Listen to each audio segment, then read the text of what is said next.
بسم اللہ الرحمن الرحیم۔ السلام علیکم ورحمۃ اللہ وبرکاتہ۔ ناظرین کرام، آپ دیکھ اور سن رہے ہیں پروگرام غزوہ ہند پیر پنجر سرکار کی نظر میں۔ ناظرین کرام، آج ایک نئی ویڈیو کے ساتھ، نئی پیشن گوئیوں کے ساتھ میں حاضر ہوں، تو چلتے ہیں ناظرین آج کی ویڈیو کی طرف۔ ناظرین کرام، پیر صاحب کہتے ہیں کہ جب محبوب کو قبلہ اول میں بلایا تو انہوں نے کسی کو دعوت نہیں دی، کسی کو پیغام نہیں دیا۔ 1,24,000 کم و بیش انبیاء کرام وہاں حاضر ہو گئے۔ نبی کریم صلی اللہ علیہ وسلم کے استقبال کے لیے سارے نبی جمع ہو گئے۔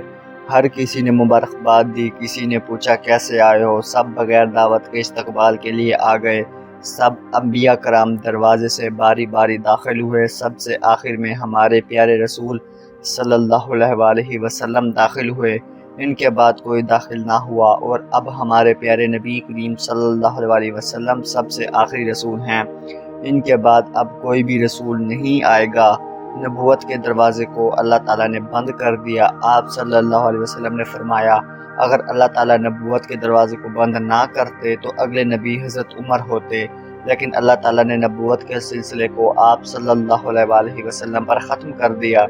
جب آپ صلی اللہ علیہ وسلم اندر داخل ہوئے تو ان کے ساتھ ایک اور شخصیت بھی ساتھ تھی۔ وہ شخصیت حضرت جبرائیل علیہ السلام تھے۔ وہ بھی اندر آ گئے اور دروازہ بھی بند کر دیا۔ تو کسی نے پوچھا یہ دروازہ کیوں بند کر دیا؟ تو جبرائیل علیہ السلام نے فرمایا کہ جو سب سے آخری رسول ہیں وہ تو آ چکے ہیں، اب مزید رسول نہیں آئیں گے۔ ایک ایسی بات بتاتا ہوں جس سے ہم سب دن بدن دور ہوتے جا رہے ہیں۔ جو ماڈل چل رہا ہے، جو اس کو چلا رہے ہیں، بڑی چلاکی کے ساتھ چلا رہے ہیں، وہ ہم میں سے ہی ہیں، باہر سے نہیں ہیں۔ ان کو پتہ ہے جس اگلے معاملے کو طول دینی ہے اس کو تیار رکھتے ہیں۔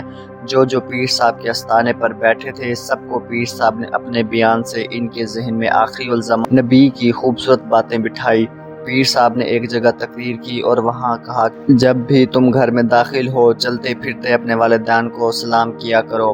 ناظرین، اب چلتے ہیں کچھ ملک کے حوالے سے بھی بات کر لیتے ہیں۔ ناظرین کرام، پی ڈی ایم اب چاہتی ہے کہ کسی نہ کسی طرح عمران خان کو کسی کیس میں پھنسایا جائے اور اس کو گرفتار کیا جائے، لیکن وہ کسی بھی کیس میں کامیاب نہیں ہو رہے۔ یہ جو بھی چال چلتے ہیں ان سے یہ منہ کی کھاتے ہیں۔ عمران خان ان کے قابو میں نہیں آ رہا۔ انہوں نے ڈاکٹر شہباز گل کو تو گرفتار کر لیا، ساتھ ایک عورت کو بھی گرفتار کر لیا جس کی ایک چھوٹی سی بچی بھی ہے۔ کیا فرق پڑتا تھا؟ اس بچی کی والدہ کو ضمانت دے دیتے۔ جج صاحب نے اس بچی کو بھی اپنی ماں کے ساتھ رہنے کا حکم دے دیا۔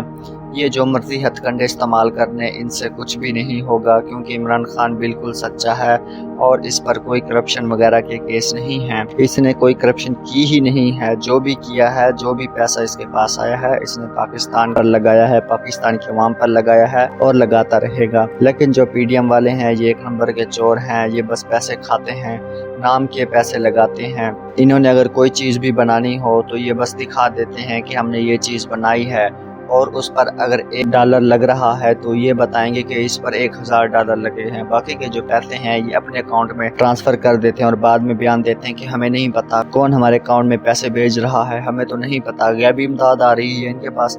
یہ اتنے تو نیکوکار ہیں نہیں جو غیبی امداد ان کے پاس آنے لگ جائے۔ تو ناظرین کرام، آج کے لیے اتنا ہی۔ مزید ایسی ویڈیوز دیکھنے کے لیے دیکھتے رہیے پروگرام غزوہ ہند پیر پنجر سرکار کی نظر میں۔ ملتے ہیں اگلی ویڈیو میں، تب تک کے لیے مجھے اجازت دیجیے۔ اللہ حافظ۔